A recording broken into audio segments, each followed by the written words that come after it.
Bienvenue dans cette nouvelle analyse. Aujourd'hui, on s'attaque à un sujet qui nous concerne tous les jours, le portrait. Oui, Et on va partir d'une question qui a l'air toute simple, mais qui en réalité donne un peu le vertige. Quand on regarde un portrait, qu'est-ce qu'on voit au juste? la personne. La personne, vraiment? Ou plutôt le reflet d'une époque, la patte de l'artiste? Ou peut-être juste un rôle, une mise en scène? C'est une excellente question. C'est un genre qui existe depuis 7000 ans et qui, depuis le début, pose cette question immense. Qu'est-ce que c'est un être humain? Oui, ce qui est fascinant, c'est que la réponse a radicalement changé selon les époques. Au fond, l'histoire du portrait, c'est l'histoire de la perception de soi. Ah oui, Le portrait a ce pouvoir incroyable de figer une vie, de concentrer en une seule image tous les gestes, les expressions, les pensées éparpillées d'une personne. d'accord.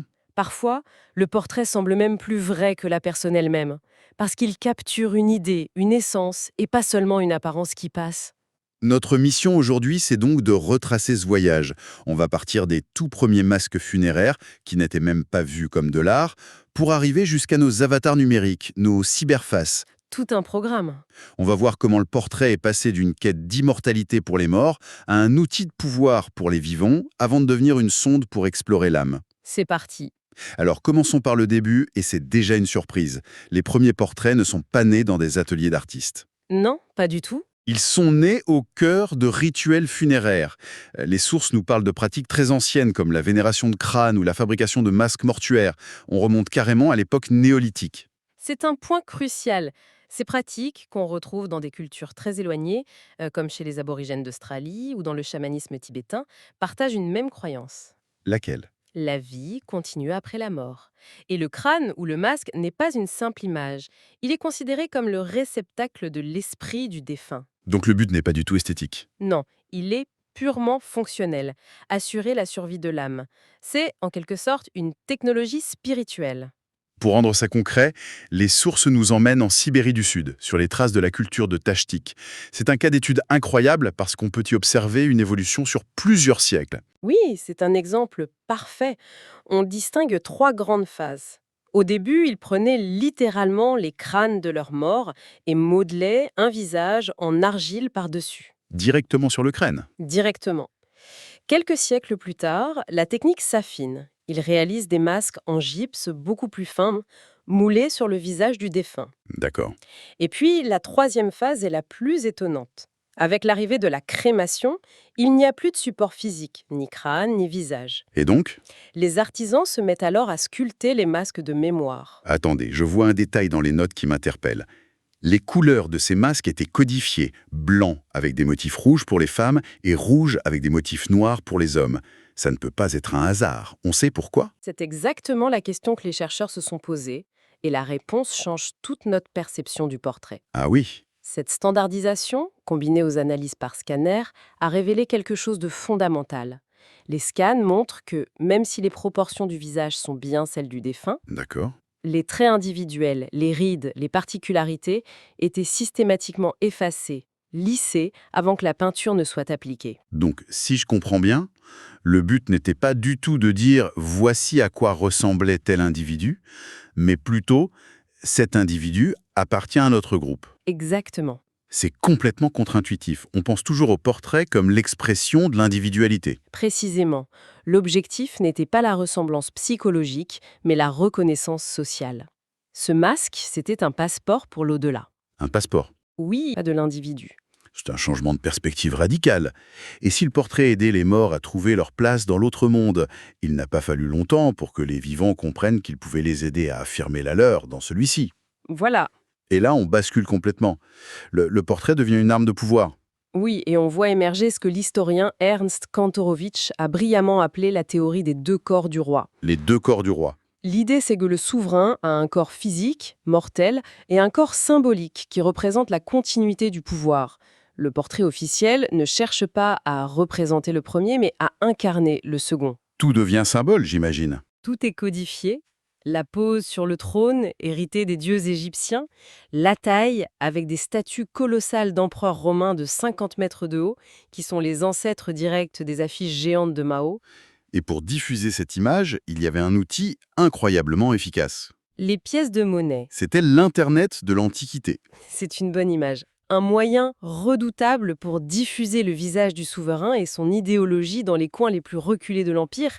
Chaque fois que quelqu'un payait son pain, il voyait le visage du pouvoir. Cette idée du portrait comme propagande me fait penser à un exemple fascinant. La Russie impériale. Eux ont dû construire leur image de pouvoir presque à partir de zéro, non? Tout à fait. Au départ, au XVe siècle, leurs portraits, les parsunas, sont encore très proches des icônes religieuses. C'est-à-dire, Ils sont rigides, solennels. Le but n'est pas le réalisme, mais d'inspirer le respect, presque la dévotion.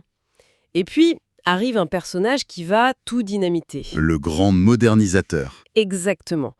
Il veut faire de la Russie une puissance européenne. Et pour ça, il importe le portrait à l'occidental. L'évolution de ses propres portraits est spectaculaire. Comptez-nous. Jeune, il se fait peindre par Jean Kipchki, de manière presque crue. L'artiste se montre ses mains calleuses, celles d'un tsar qui met la main à la pâte. C'est d'une honnêteté saisissante. D'accord. Mais des années plus tard, une fois son pouvoir bien établi, il commande son portrait au Français Jean-Marc Nattier, qui le représente en empereur romain, armure étincelante, regard vers l'avenir. Le message a changé. Et au siècle suivant, le XVIIIe, avec toutes ces impératrices qui arrivent au pouvoir par des coups d'État, j'imagine que le portrait devient encore plus stratégique. Il devient vital. Pour ces impératrices, la beauté est secondaire. La priorité absolue, c'est de paraître légitime. Prenez Catherine II par exemple. Oui, elle a renversé son propre mari pour prendre le trône. Comment justifier un tel acte? Dans ses portraits officiels, elle va systématiquement faire apparaître dans le décor un buste ou un tableau de Pierre le Grand. Ah, c'est malin. C'est ce qu'on appelle un portrait dans le portrait. Le message est limpide, je suis son héritière spirituelle, ma place est ici. D'accord, le message est politique. Mais techniquement, comment ces artistes faisaient-ils pour saisir un caractère, une personnalité, sans photo pour les aider? Ils avaient plus que des astuces, ils avaient une prétendue science, la physiognomonie. La physiognomonie. C'est l'idée, héritée de l'Antiquité, que les traits du visage correspondent directement au caractère. Un grand front, c'est l'intelligence, des lèvres fines, la cruauté, etc. Et ils y croyaient vraiment. Oh que oui. Il avait même une branche, la zoophysiognomonie, qui comparait les humains aux animaux. Un visage léonin trahissait la noblesse, un visage de chèvre l'inconstance. J'hésite à demander à quel animal mon visage pourrait être comparé. C'est dingue de penser que des génies comme Léonard de Vinci ou Rubens prenaient ça très au sérieux. Absolument. Ils ont laissé des carnets entiers de dessins comparant des profils humains et animaux. Cette approche a d'ailleurs créé 2 grandes écoles en Europe. Mais lesquels? Un art idéaliste. Le but n'est pas tant de ressembler au modèle que de représenter une idée. L'idée de la vertu, par exemple. La vertu, la sagesse. On allait jusqu'à dire que moins un portrait était ressemblant, meilleur était l'artiste. Car il avait su capturer l'essence plutôt que l'apparence. Et dans le Nord? C'est l'inverse. En Hollande, en Allemagne, on est dans le réalisme. Il faut peindre le monde tel qu'il est, avec ses imperfections. D'accord. C'est ce qui donne naissance à une plus grande attention aux détails, aux textures de la peau et à une galerie de visages beaucoup plus variée. Et c'est là qu'apparaît un genre unique en Hollande, les tronies. Des trognes? Littéralement, oui. Ce sont de petites études de tête, souvent anonymes, qui servent de prétexte à l'artiste pour explorer des expressions extrêmes. Le rire, la surprise. Le rire, la surprise, la douleur, c'est un véritable laboratoire des passions humaines. Mais attention, c'est une mise en scène. Le modèle qui pose pour le philosophe en méditation était probablement en train de s'ennuyer profondément. L'émotion est une construction de l'artiste, un théâtre. On arrive à un point de bascule. La Renaissance nous a donné le statut social. Le XVIIe siècle, c'est là où tout change, non?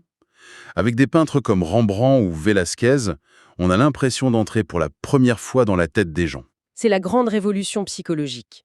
Rembrandt ne peint plus seulement une surface, il peint la lumière intérieure, le doute, la mélancolie. C'est très visible dans ses autoportraits. Quand il fait son autoportrait âgé, on ne voit pas un vieil homme, on voit le poids de toute une vie dans son regard. Il peint le temps qui passe et la conscience de soi.